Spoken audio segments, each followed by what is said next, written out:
Sri Tanjung Sidapaksa, cinta terhasut fitnah berujung pembunuhan sang ayang oleh kekasihnya. Cerita ini adalah legenda asal-muasal nama kota Banyuwangi. Kisah ini bermula saat seorang ksatria bernama Raden Sidapaksa mengabdi kepada Raja Sulakrama yang berkuasa di negeri Sindureja. Sidapaksa diutus mencari obat oleh raja kepada kakeknya, Begawan Tamba Petra, yang bertapa di pegunungan. Di sana, Sidapaksa bertemu dengan seorang gadis yang sangat ayu bernama Sri Tanjung. Sri Tanjung bukanlah gadis biasa, karena ibunya adalah bidadari yang turun ke bumi yang diperistri seorang manusia. Keduanya pun bertemu dan jatuh cinta. Sidapaksa pun memboyong Sri Tanjung ke istana Sindureja untuk dinikahi. Setelah tiba di Sindureja dan menikah dengan Sidapaksa, Sri Tanjung mulai dikenal masyarakat. Ternyata kecantikan Sri Tanjung membuat banyak pria terpesona, termasuk Raja Sulakrama. Sang raja menyimpan hasrat untuk merebut Sri Tanjung dari tangan suaminya, sehingga dia mencari siasat agar bisa memisahkan Sri Tanjung dari Sidapaksa.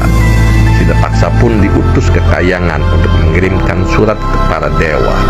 Saat Sidapaksa pergi, Sri Tanjung digoda Raja Sulakrama. Sri Tanjung menolak, tapi Sulakrama memaksa dan hendak memperkosanya. Mendadak datang Sidapaksa yang melihat istrinya berpelukan dengan sang raja.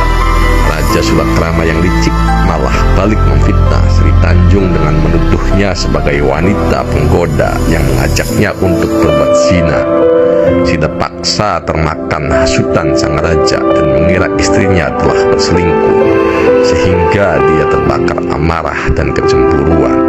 Sri Tanjung pun dibawa ke telaga. Dengan penuh kesedihan, Sri Tanjung bersumpah, yakni bila dirinya sampai dibunuh dan dia tidak mengeluarkan darah, melainkan air yang harum, maka itu merupakan bukti bahwa dia tak bersalah.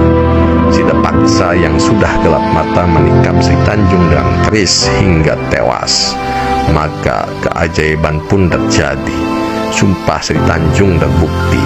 Luka tikaman yang mengalir bukan darah segar, melainkan air yang beraroma wangi harum semerbak.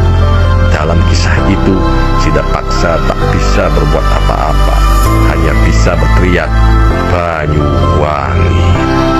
Dari situlah nama Banyuwangi muncul. Konon, air yang harum mewangi itu menjadi asal mula nama ibu kota kerajaan Blambangan, yakni Banyuwangi. Maknanya air yang wangi. Cinta memang akan segalanya, meskipun itu fitnah. Jika tersakiti, maka akan gelap segalanya, hingga kekasihnya pun rela dibunuh.